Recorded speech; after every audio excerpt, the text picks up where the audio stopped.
Hey, welcome back to Evil's Comics. I'm Evil Mike, and I got another review for you. Hope you're all having a great Tuesday, DC Tuesday, dropping new comics. Um, this is going to be my review for Image Comics Saint Mercy, issue number 3. Um, Written by John Zuur Platten and art by Atilio Rojo, letters by Troy Peteri, and I'm assuming the colors are also by Atilio Rojo. It doesn't state otherwise. For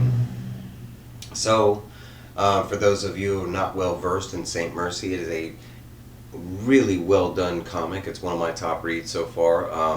We're only in the third issue, so it depends on where the story is going, but so far I am hooked. I love the period piece, which is with the Incans, and I love the western part of it because it's a double fold story.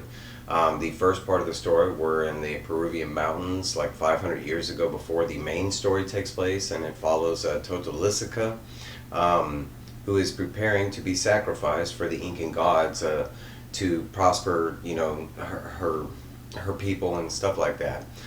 She has been set up for a sacrifice since birth, so she has been preparing for her whole life and looks forward to it. One of the things that I really loved about this book was a different way of looking at human sacrifices and stuff like that. It's always talked about in bad regards and stuff like that, but we do forget in history that they did have beliefs that the human sacrifice part was doing good things. Helping their crops grow, more gold, more resources, stuff like that was granted by the gods from these human sacrifices. So it's kind of nice to see a different take and a different view on this subject, because we're talking about human sacrifices. In my opinion, it can never be any good. Um, the other side of the story is with Mercedes. Mercedes is, she works at a church. Her and her father. Her father is the pastor of the church, and she works there secretly. They have been guarding, the Incan gold that has been passed down from generation to generation, and now is in the hands of Mercedes. She is supposed to be like a descendant, and I'm assuming of Totaliska, but they haven't gotten that far. But we do know her and her family are descendants of the Incans from that time. But as far as the story goes, so far in the story, we like the where issue two left off was Totaliska was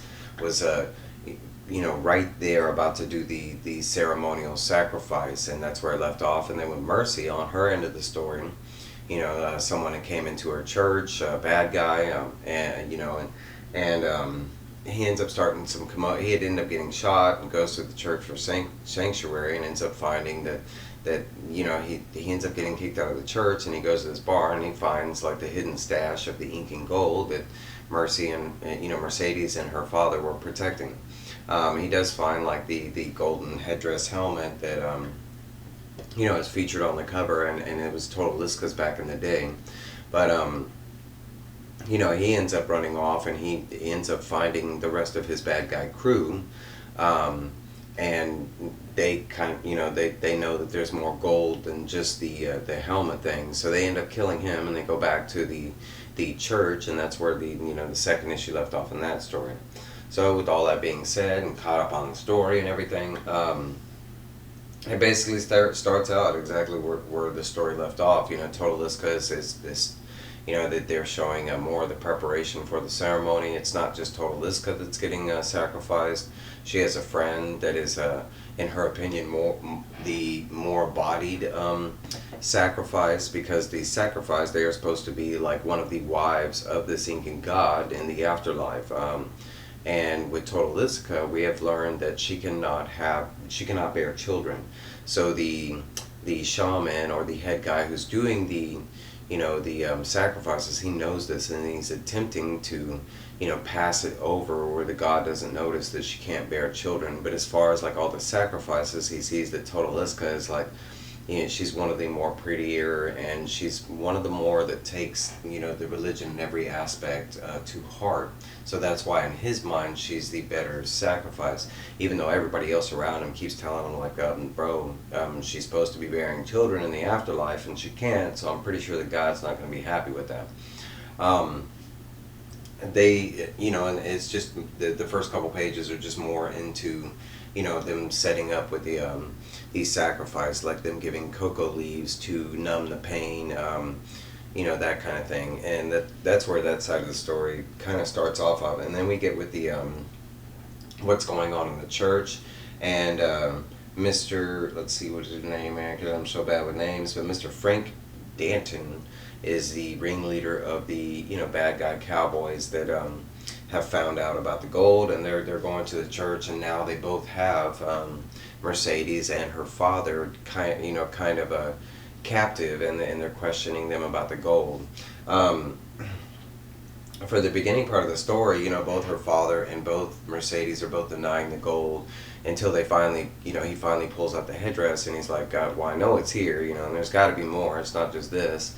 And eventually Mercedes gives in, and she tells me, yes, there is gold here, please don't, hurt my family. It's just gold, and then she even tries to tell him and explain that it's cursed, that, we will give it to you, but, it's really probably going to kill you kind of thing, so I'm trying to protect you, and that's kind of her statement on it. And the bad guys, they don't believe in the whole like bad part of it and the curse, and even in the religion side of it, that they don't believe in the church or that God's even going to stop them kind of thing. So they do eventually kind of draw out from her father and Mercedes that the gold is buried where Mercedes' mom was buried, her father's wife, and through a whole bunch of conversation, that they do reveal that it is, that she did move it from that barn and then moved it to her mom's grave to hide it.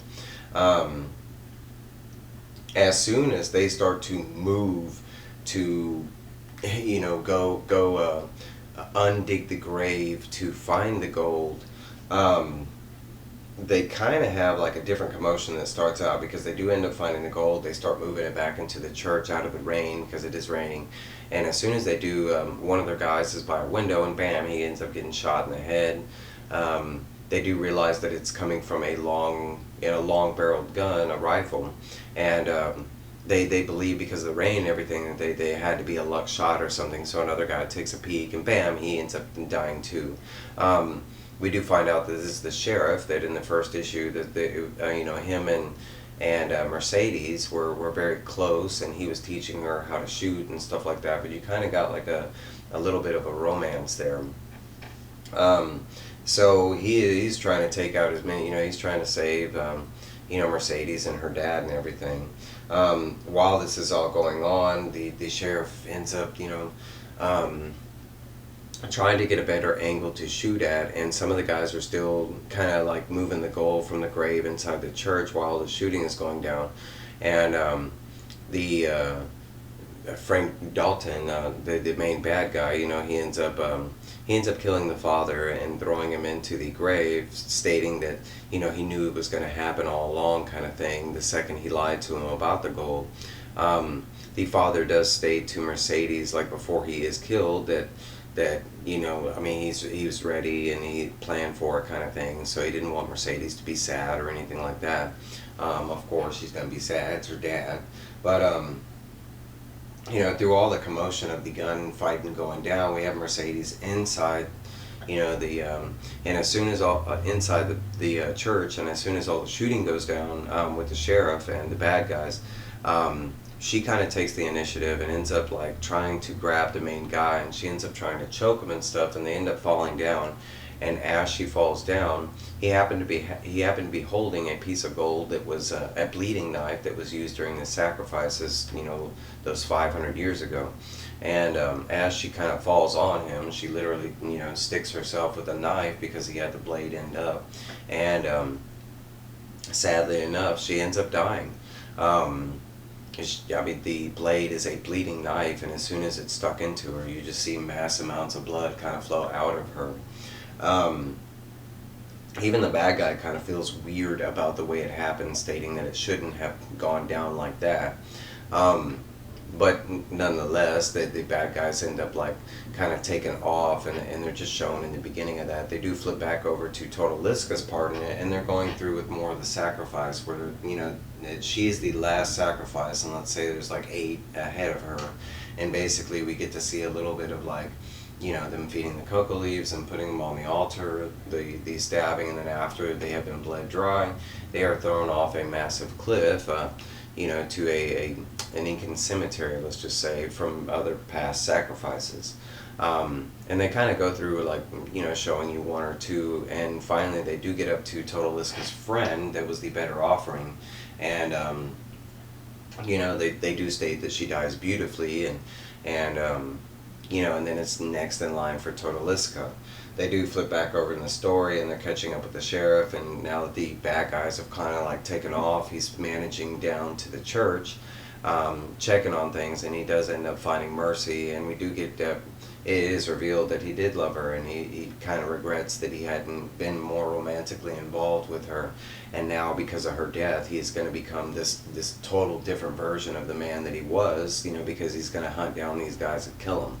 And he's a sheriff, and even states that, the law be damned, I'm going to go get these guys and stuff.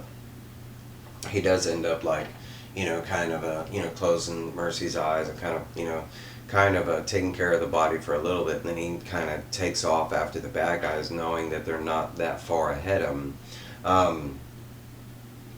As soon as he makes it outside of the barn and tries to hop on the horse, we find out that not all the bad guys left.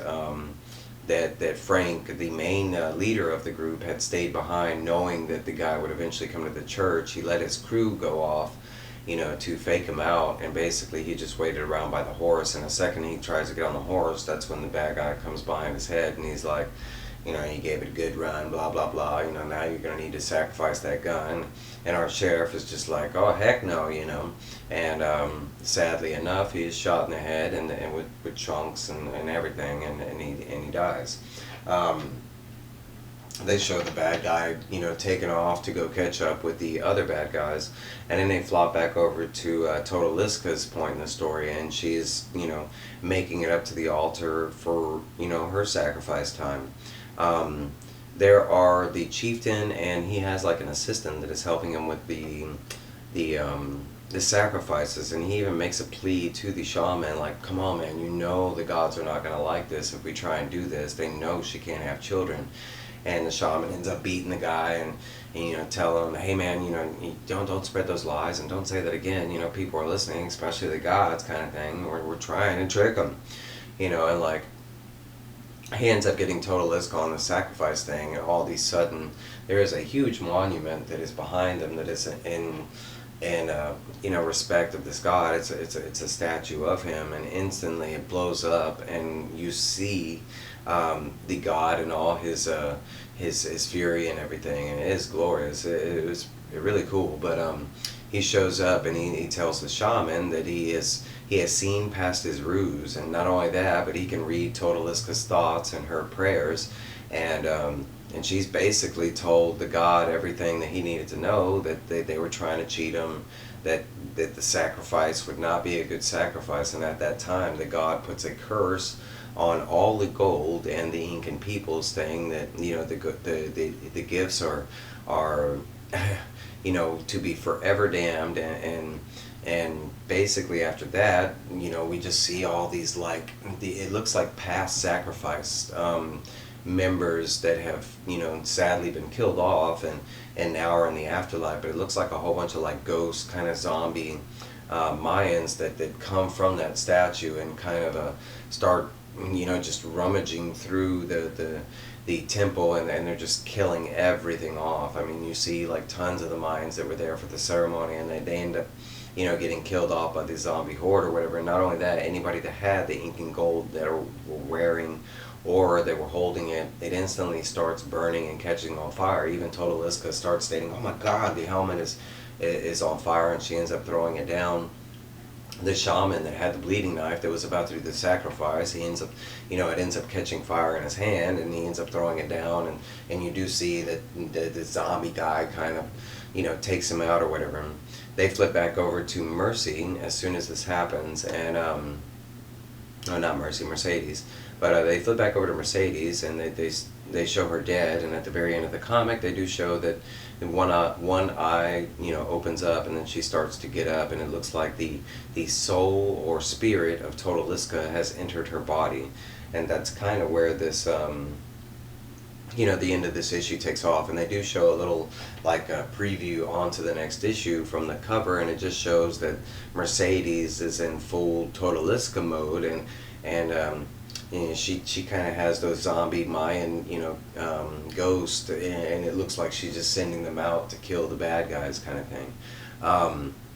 So I mean, that's where this issue ends off. But I mean, overall, this comic is great. The art in this is phenomenal. The back and forth with the flipping of the story is very easy to comprehend. It's not a oh, well, this is where that happened in time, and this is where that happened. It's not a whole lot of flipping, so it's very easily to pick up. The mix of the two century pieces is done excellent. I mean, you go back from the Incans, and then it flash forwards to a Western. I love it, and I think it's a great. It's a great way of doing things. But hey, that's my review. Like, comment, subscribe, all that stuff. Have you picked this up? Have you read it? Did you enjoy it? Have you been enjoying it? I know I have, but that's me. But I will be back with y'all soon with more reviews. Y'all have a great day. Bye.